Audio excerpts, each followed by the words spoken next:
Motion blur, a streaking or smearing visual that's created when an object moves through the scene. But you might ask yourself, when should I use motion blur in my photos? Stay to the end of the video because I'm going to be answering that question. But first, we need to look at what initially creates motion blur. So there's two ways to create motion blur in your photos. The first is in camera, and this can be done by lowering your shutter speed. When you lower your shutter speed, you delay the time in which it takes for your camera to open and close the shutter, resulting in more blur for any objects moving through your frame. That's why if you want a sharp, crisp image, it's always better to shoot with higher shutter speeds. But what happens when you want to capture motion blur, but you also want a lower aperture to create depth between your subject and the background? That's where the use of ND filters come in.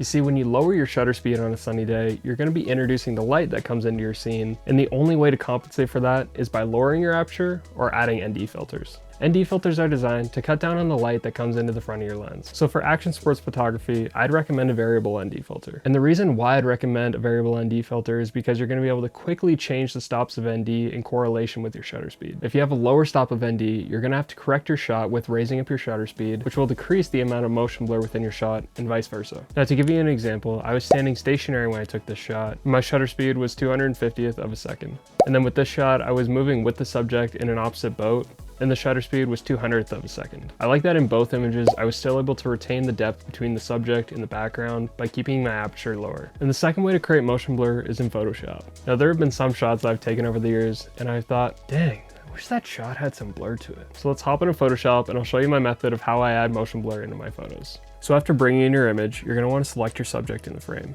So you're going to create another layer by hitting Command or Control J. Then you'll go to Select, and then you're going to hit Subject, and then boom, there it is. Now, as you can tell, this mask is not perfect. So what we're going to do is we're going to go up to this tool here, the mask selection, and we're going to go to Quick Select tool. And what we're going to do is we're going to hit Option and Control, click on your mouse, slide to the right, and that makes the mask bigger. So what we're going to do is we're going to tap there, so you can see where the jagged dotted line is.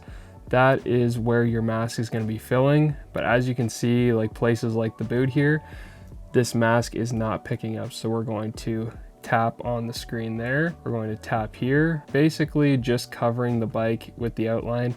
So as you can see here in this area, this is not capturing something that I want. So I'm going to hit Option Control click, move to the left. That's going to make my cursor smaller. I'm going to hit Option or Alt on PC, and I'm going to click. And what that's going to do is that's going to reverse a spot in my mask that I do not want. So as you can see, we're just going to refine this a little bit. Doesn't have to be perfect. Okay, so I want everything within this tire here. So we're just going to go over everything here. Okay, so we have an extremely rough outline of our subject, and that's totally fine. It doesn't have to be perfect here. Now what we're gonna do is we're gonna come down to this add layer mask. We're gonna click on that, and boom. If we turn off the eye on our background, you'll see that our subject is just selected. I know, like, as I said, very rough, that's totally fine. You'll see where we go with this after. So we're going to turn that back on. So what we're gonna do now is we're gonna hit Command J while still clicked on the background layer. And then this background layer that's copied, we're going to left click on it. You're going to hit Convert to Smart Object. And what this does is it basically allows you to go in and manipulate your filter or effects that you do afterwards. So we're gonna go up to Filter. We are going to go to Blur. We're gonna go to Motion Blur. And let me just move this off to the side. So as you can see, we're already getting a really nice effect here. So basically what the angle does is, depending on where your subject is cutting through the frame, that's where you're going to want to shift your angle here. So just for a demonstration, I'm just going to pull this up. And so say if our subject was coming from top to bottom, look what that does there. But our subject is coming from side to side. So what we're gonna do is we're gonna lower the distance. So the distance controls how much motion blur is entered into the frame. I mean, this is honestly all very subjective, like what you would like to do with the whole distance and how much motion blur you wanna add into your frame. That is totally up to you and whatever you want. So I think, personally, I don't like to go too crazy on it. So generally, maybe what I'll do is I'll go about 58. I think this is okay. So I'm gonna hit OK, perfect. So as you can see here, the motion blur layer is right below the background copy. And if we just click on that, That's going to bring up our motion blur again. You can manipulate the settings, but that's all created because we converted it to a smart object. So what we're going to do is we're going to click on layer 1 here, and then we're going to right click on that, hit convert to smart object as well. And what that's going to do is that's going to compress this layer here, and also will allow us to manipulate the motion blur afterwards, just like we did in our first layer. So what we're going to do is we're going to go up to filter, we're going to go up to blur, we're going to go to motion blur as well. And what we're going to do is we're going to hit OK, because we want the same amount of motion blur to be within our subject here. Okay, so now what we're going to do is we're going to click on this white box here right beside smart filter, and you're going to hit Control or Command I, and that's going to bring our subject back. But what we're going to do is basically we are going to paint in motion blur again around our subject, basically just to feather in the subject to the frame. So as you can see here, like, because it was a rough mask, you see like there's a bit of jagged edges and it just doesn't look too great. So what we're going to do is we're going to introduce some of that motion back into our frame. So we're going to hit B on our keyboard, and then we're going to go over to this here, and we're going to hit this arrow icon to switch from black to white. So we're painting in white into our scene, white onto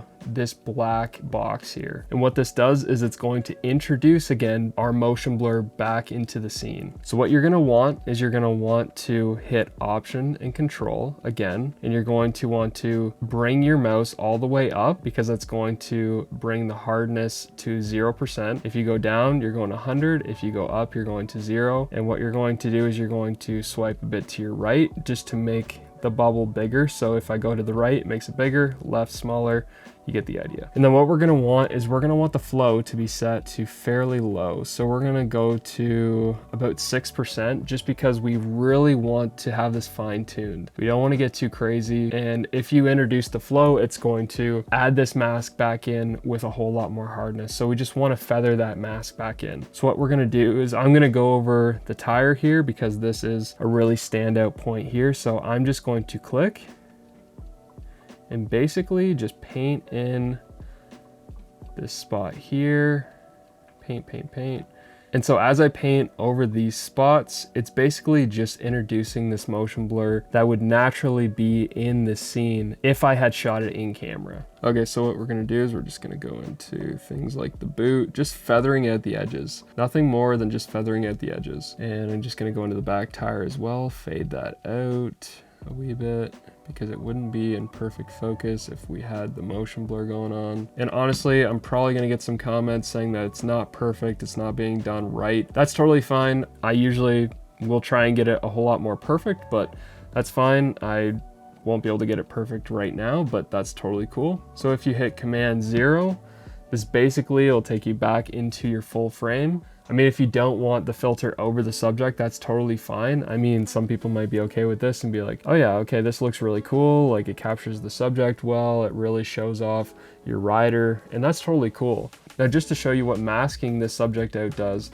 So if I turn this off and then on, so basically what this does is it allows you to have your subject in focus without having to paint your subject back into focus. So going back to the question mentioned at the start, when do you use motion blur and which technique should you use? So you'll be adding motion blur depending on the story that you want to tell. You'll often see within car shoots the use of motion blur. What this tells the viewer receiving the ad is that this car is really fast. There is value in capturing high action scenes with high shutter speed. This allows your viewer to be immersed in the photos in a really different way, because they can see the detail in the shot. For example, in this shot, you can see all the water droplets in the scene. Or this shot where you see all the dirt and rocks being kicked up. Now, when it comes down to what technique you should use, I would definitely recommend always to shoot it in camera. To recreate believable motion blur within your photos can be really challenging within Photoshop. So it's always better to bring that ND filter and shoot it in camera. Now, I talk about ND filters and what I believe the best gear for action sports photographers are in this video here. If you're looking to dive into shooting action sports, I think you'll really enjoy this video. All right, I'll see you over in that video.